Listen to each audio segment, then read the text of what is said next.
Sir cab auto பைக்குன்னா red taxi மட்டும்தான். உண்மை பேசும் மக்கள் ஊடகம் SS news digital 24/7 connected. Women's day, mother's day அப்படின்னு சொன்னால் டக்குன்னு நம்மளுக்கு வந்து அந்த டேட் ஞாபகம் வரும். ஆனால் ஃபாதர்ஸ் டே எப்போ வரும்னு கேட்டால் பெரிய ஒரு கேள்விக்குறியில் எப்போ வருது, எந்த மாதம் வருது அப்படின்றது யாருக்குமே தெரியல. June 21 தான் ஃபாதர்ஸ் டே கொண்டாடுறோம். அண்ட் தமிழ் சினிமாவும் அப்பாவும் நம்ம பிரிக்கவே முடியாது. அதில் வர ஃபாதர்ஸோடைய ரோலாக இருக்கட்டும், பொதுவாக நம்மளோட லைஃப்லேயே வந்து அப்பா அவங்களுடைய கதாபாத்திரம் வந்து மிகப்பெரிய ஒரு இம்பாக்டை கிரியேட் பண்ணும் நம்ம லைஃப்பில்.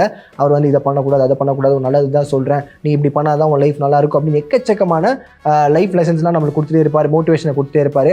அவர் கோ த்ரூ பண்ண ஸ்ட்ரகிள்ஸு, அவர் வந்த பாதையை வந்துட்டு நம்ம நினைவுபடுத்துவார், இதெல்லாம் பண்ணாதரா அப்படின்னு.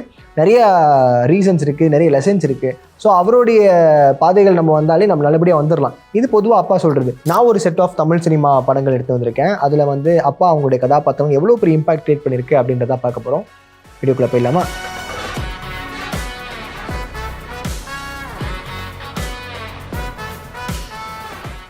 அந்த வகையில் இந்த லிஸ்ட்டில் இருக்க முதல் படம் என்னன்னு பார்த்தீங்கன்னா டான், சிபி சக்கரவர்த்தியோட அறிமுக திரைப்படம். சமுத்திரக்கனி, சிவகார்த்திகேயன், அப்பா மகன் காம்பினேஷன். அப்பாவா வந்து சமுத்திரக்கனி நிறைய படங்கள் நடிச்சிருக்காரு, VIP, அப்பா. அண்ட் இந்த படம் இதில் அவருடைய கேரக்டரைசேஷன் எப்படி இருக்க போகுது அப்படின்னு பார்த்தீங்கன்னா, தன்னுடைய மகன் எந்த விதத்துலையுமே வந்து இந்த சினிமா அப்படின்ற ஒரு கரியர் மூலியமா ஸ்பாயில் ஆகிடக்கூடாது அவருடைய கரியர்.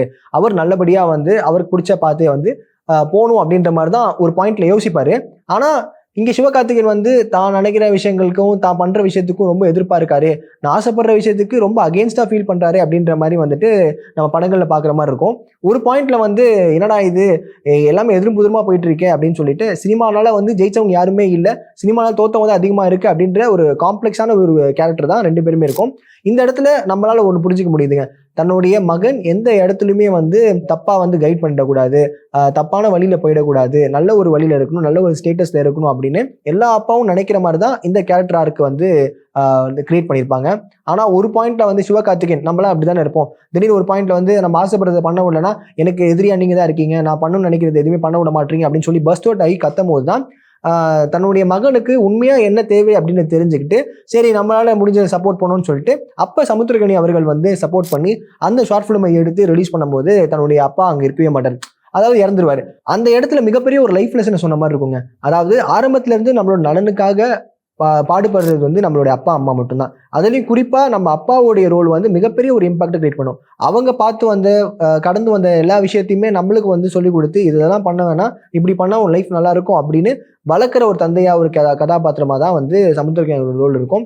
அண்ட் இந்த படம் மிகப்பெரிய ஒரு கனெக்ஷனை வந்து எல்லாருக்குமே கொடுத்துருக்குன்னே சொல்லலாம். இப்படி நான் முன்னாடி சொன்ன அப்பா மகன் காம்பினேஷனே நமக்கு தெரியும். பையன் ஆசைப்படுவார், ஆனால் அப்பா வந்து கொஞ்சம் எதிர்ப்பு இருப்பார், செகண்ட் ஹாஃப்ல அப்படியே மாறும்.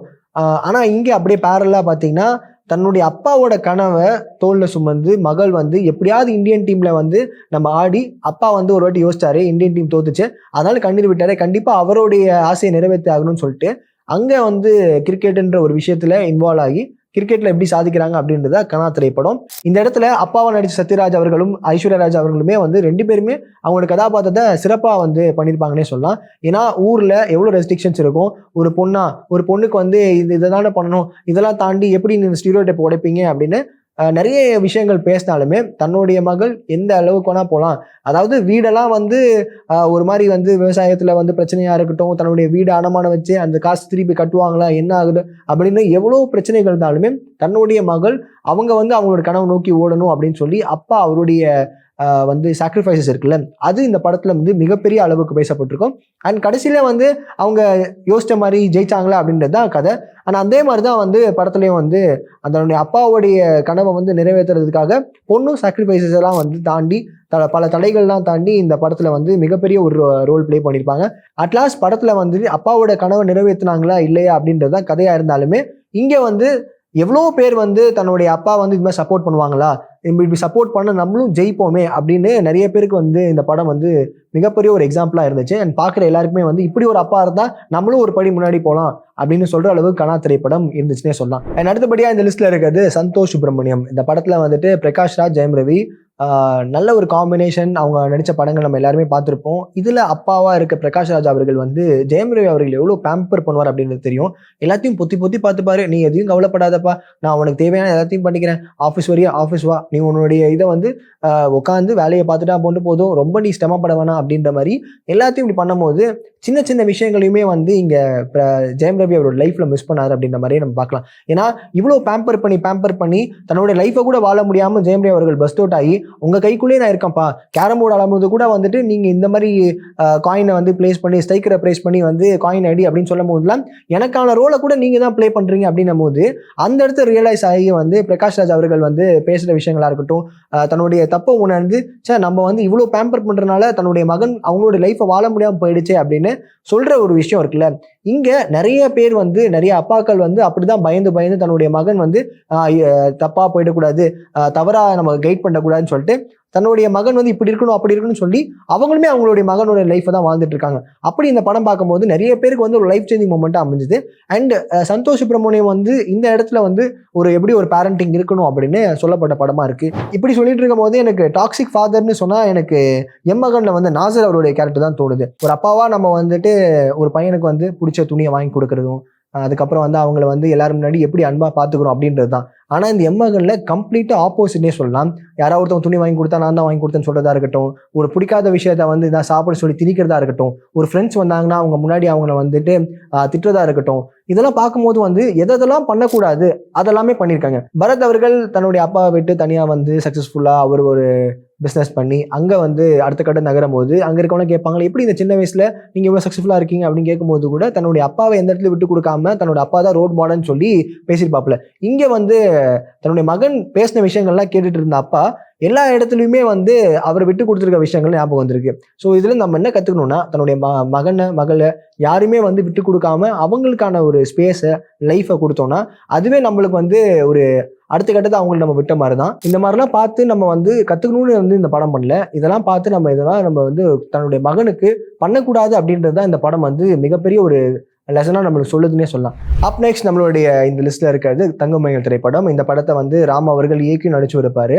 தன்னுடைய மகளுக்காக எந்த எக்ஸ்ட்ரீம் வரைக்கும் போகிறாரு, தன்னுடைய மகள் ஆசைப்பட்ட ஒரு விஷயத்துக்காக எவ்வளோ தூரம் சாக்ரிஃபைஸ் பண்ணுறாரு, எவ்வளோ கஷ்டப்பட்டு அந்த குழந்தை ஆசைப்பட்ட விஷயத்த வாங்கி தராரு அப்படின்றது தான் ஹோல்சமான கதை. ஸோ இதில் வந்து எல்லாரும் சுற்றி இருக்கவங்கலாம் வந்து ஆண் குழந்தையை எதிர்பார்த்துட்டு இருக்கும் போது அவங்களுக்கு பிறக்கிறது ஒரு பெண் குழந்தை. அந்த பெண் குழந்தைய வந்து எல்லாருமே எடுத்திருப்பாங்க. ஆனால் ஒரு அப்பாவுடைய அன்பு அந்த பொண்ணுக்கு வந்து எவ்வளோ ஒரு வாமான ஒரு விஷயம் தருது அப்படின்றது இந்த படத்திலே காமிச்சிருப்பாங்க.